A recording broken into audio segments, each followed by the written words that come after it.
I hear we're doing great in Michigan. We're going to win Michigan. It's a state that has voted solidly Democrat in the last 6 presidential elections, but the Trump campaign is convinced it is still in play. Trump's family hitting the ground hard in the final stretch. And we are going to win Michigan, and we are going to win Pennsylvania. Ivanka speaking at a women's forum this week, Donald Jr. holding court on college campuses, and Eric thanking volunteers. Look at that, I like that. He stopped by this grassroots campaign office 30 minutes outside Detroit. We're going to win Michigan. I mean, the amount of signs is incredible. Clinton's team, though, says campaign signs don't equate to votes. What do you say to that? We'll see on Tuesday. We'll see on Tuesday. Michonne Maddock opened this office back in August. Together with several other women, they have spent tens of thousands of their own money to support Trump. You're putting a lot of your own money into this. Why? Oh, absolutely. We need this to happen. We understand that this is a grassroots movement. We see Democrats coming in. We see independents. We see people coming in who have never voted before, and they're going, I'm voting this time. These 2 volunteers say they have made nearly 4,000 phone calls combined in the past week. Can Donald Trump really win this state? Absolutely. I mean, especially over the past week, there's been a significant shift in the feedback from the voters. I'm voting for Trump. My neighbors are voting for Trump. In the final week of the campaign, Donald Trump and the RNC spending about $900,000 on ads in Michigan. Hillary Clinton and the super PACs behind her pouring in $2.3 million. Election's coming. We want a good turnout. The unexpected race in Michigan has the Clinton campaign on the move. Bill Clinton made a surprise stop in Detroit this week. Bernie Sanders stopped in 2 spots around the state, and Clinton surrogates continue to talk her up to supporters. We've got people all around the block here, thousands of people standing in line. The Trump campaign, though, saying the Hillary camp is panicking. Are they? No, absolutely not. They're wishful thinking on their part. Hundreds waited for Clinton at her Detroit rally Friday. The head of a local charter school saying he's doing what he can to get out the vote. So we're making sure that we get the kids out here to make sure that their parents know they have to get out and vote for Hillary. Go Hillary. Hello, Iowa. I'm back.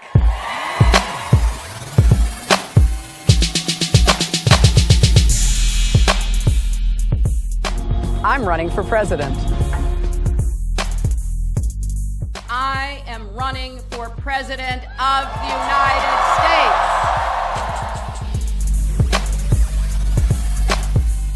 I have said the Secretary, exact same Senator, thing. please. If we can raise it to 15 in New York or Los Angeles or Seattle, let's do it. If you're both screaming at each other, the viewers won't be able to hear either of you. Okay. I'm the only candidate who's actually been outlining a specific plan as to what I would do. To all the people who supported Senator Sanders, I believe there is much more that unites us than divides us. Donald Trump does not have the temperament to be our commander-in-chief. Every time I think about Trump, I get allergic. Here's a woman. She's supposed to fight all of these different things, and she can't make it 15 feet to her car. Give me a break.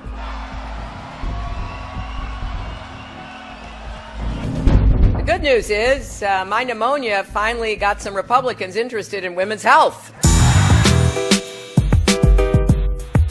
You could put half of Trump's supporters into what I call the basket of deplorables. My opponent slanders you as deplorable and irredeemable. The racist, sexist, homophobic, xenophobic, Islamophobic, you name it. Being here with him in New Hampshire, I can't help but reflect how much more enjoyable this election is going to be now that we are on the same side. Tonight, we've reached a milestone in our nation's march toward a more perfect union. The first time that a major party has nominated a woman for president. I think Donald just criticized me for preparing for this debate. And yes, I did. And you know what else I prepared for? I prepared to be president. When it comes to the wall that Donald talks about building, he went to Mexico. He had a meeting with the Mexican president. Didn't even raise it. He choked. Everything I did was permitted by law and regulation. I had one device. Did you wipe the surface? What, like with a cloth or something? Well, no. My use of personal email was allowed by the State Department. I should have used 2 different email accounts, and I've said that that was a mistake. I'm sorry. I've taken responsibility. The American people are sick and tired of hearing about your damn emails. I never sent or received any material marked classified. There is evidence that they were extremely careless in their handling of very sensitive, highly classified information. I am grateful that this matter has been fully investigated and has been closed. It's imperative that the Bureau explain this issue in question, whatever it is, without any delay. Woo! Okay.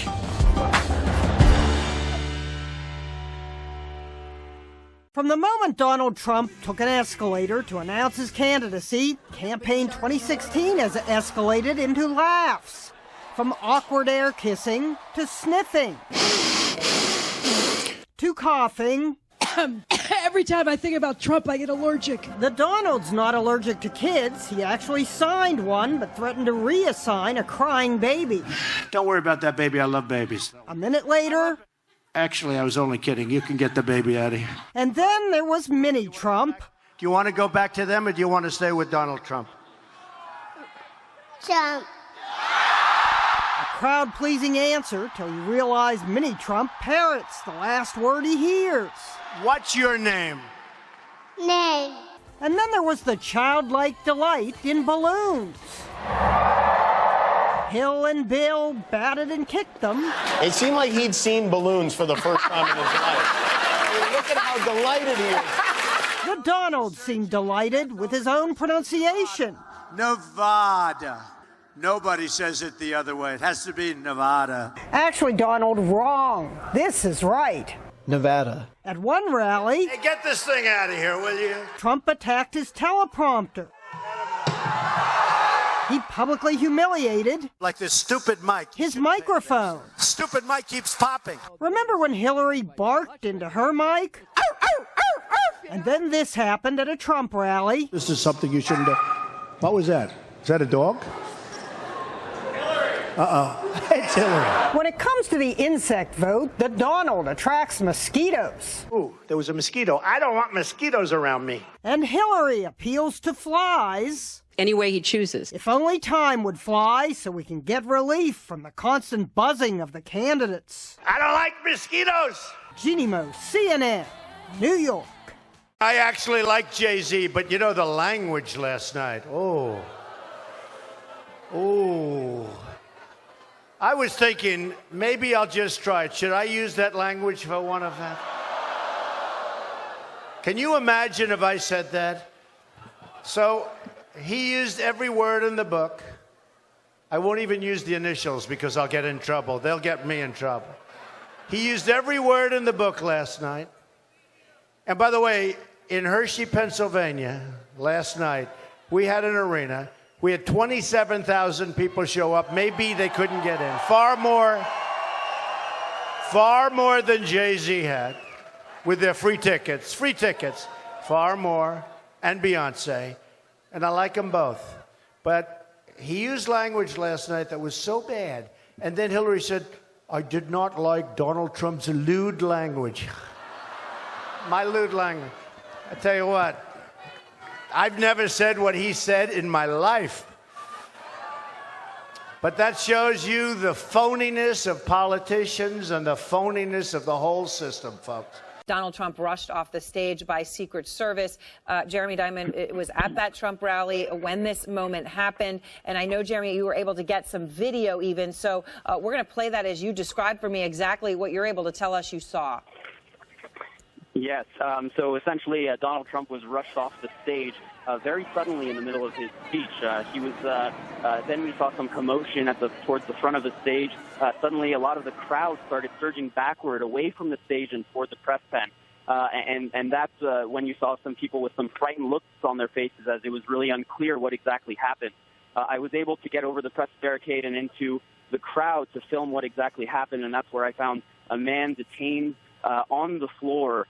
He was lying face down, surrounded by a dozen police officers and Secret Service agents, as well as an additional unit of SWAT team police officers from Reno, Nevada here, who were carrying assault rifles as well. That man was on the ground for a period of time. It appeared that police were perhaps patting him down, searching him, as would be standard practice when somebody is detained.